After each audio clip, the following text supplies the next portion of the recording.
ঘুম আসলে আমাদের অনেকেরই পছন্দের একটা জিনিস যে আমরা যখনই অনেক সময় আমরা ছুটি পেলে বা অবসর পেলে কিন্তু অনেকেই ঘুমিয়ে নেয়ার চেষ্টা করি। কিন্তু আমাদের এখনকার যে সিচুয়েশন বা এখনকার যে সামাজিক আ পরিস্থিতি আমরা অনেকেই অনেক কাজে দেখা যাচ্ছে যে ব্যস্ত থাকতে হয়। আমরা চাইলেও আমরা কিন্তু অ ঘুমের যে সময়টা সেটা হয় সঠিক সময়ে ঘুমাতে পারছি না।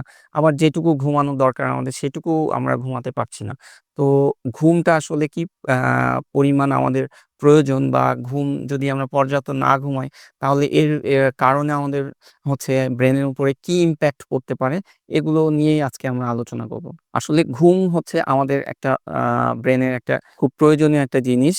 আমাদের ঘুম হলে আমরা যদি পর্যাপ্ত ঘুমাই এবং সেটার যদি টাইমটাকে আমরা মেইনটেইন করি। যেমন ধরেন আমরা যদি একটু আর্লি ঘুমানোর অভ্যাস করি এবং সেই পর্যাপ্ত ঘুমটা বলতে ৬ থেকে ৭ ঘন্টা যদি আমরা ঘুমাই, তাহলে আমাদের ব্রেন কিন্তু সারাদিনের যে প্রচুর ইনফরমেশন সে ব্রেনের মধ্যে প্রসেসিং করে।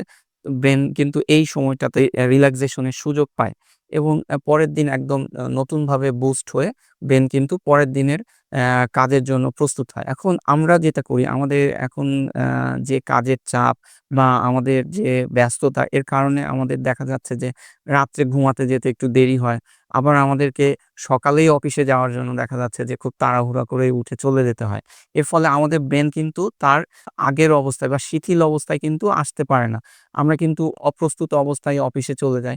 এর ফলে যেটা হয় দিন, দিন এই যে ঘুমের স্বল্পতা এবং এই যে ঘুমের অনিয়ম এর কারণে আমাদের ব্রেন কিন্তু একটা স্ট্রেস এর মধ্যে পড়ে বা চাপের মধ্যে পড়ে।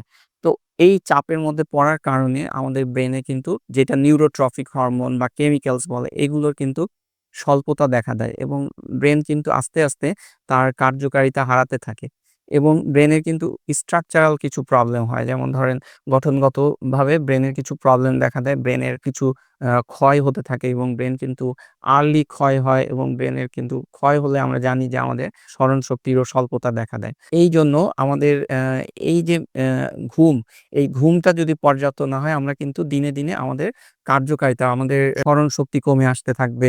আমরা কিন্তু আমাদের লার্নিং ক্যাপাসিটি কমে যায়। আমরা যে কোনো কিছু একটা নতুন শিখবো সেটার আ ক্ষমতাটা কমতে থাকবে। আমাদের স্কিলনেস দক্ষতা কমতে থাকবে। আমরা কিন্তু আস্তে, আস্তে কর্মক্ষম হয়ে যাবো আরকি। তো আমাদের কর্মক্ষমতাকে বাড়াতে বা আমাদের কর্মক্ষমতাকে ধরে রাখতে আমাদের ঘুমটা খুবই প্রয়োজনীয় এবং আমরা চেষ্টা করব খুব আর্লি আমাদের ঘুমটাকে স্টার্ট করতে এবং খুব আর্লি মর্নিং এ উঠে যাওয়ার জন্য চেষ্টা করব। এবং আমরা যখন একটা সাউন্ড স্লিপ হবে আমাদের, আমরা যখন একটা আ কোয়ালিটি অফ স্লিপ হবে আমাদের, তখন আমরা কিন্তু পরের দিন আমাদের আউটপুটটা আমরা ভালো দিতে পারবো। আমরা আমাদের অনেক কাজ করতে পারবো। ফলে আমাদের সারাদিনে কোনো ক্লান্তি থাকবে না। এইজন্য আমরা চেষ্টা করব যে আমরা যেন ঘুমের ব্যাপারে খুবই সচেতন হই। আশা করি আপনারাও ঘুমের ব্যাপারে খুব খেয়াল রাখবেন, সময়টা খেয়াল রাখবেন এবং কতক্ষণ ঘুমাচ্ছেন সেই দিকটাও খেয়াল রাখবেন।